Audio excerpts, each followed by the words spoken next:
Due gol sul finire dell'incontro per infiammare un derby che fino a quel momento si era trascinato stancamente, con due squadre quasi rassegnate a dividersi la posta in palio, risultato discreto per il Bisceglie e quasi inutile per il Matera. Invece Basile, al 25esimo della ripresa, inventa un gol capolavoro, colpisce di collo pieno da oltre 20 metri, indovina l'angolo buono e brucia Cecere. Ancora 13 minuti di gioco, il Bisceglie attacca a testa bassa per riequilibrare un risultato che non gradisce, ma è il Matera a raddoppiare, chiudendo praticamente l'incontro.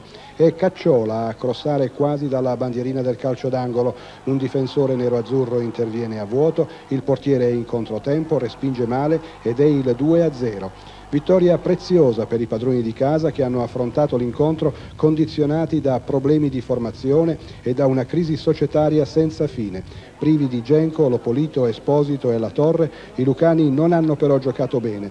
Prima di andare in vantaggio hanno corso un brutto rischio. Al 30esimo di gioco Matarangolo si è ritrovato tra i piedi la palla del possibile vantaggio.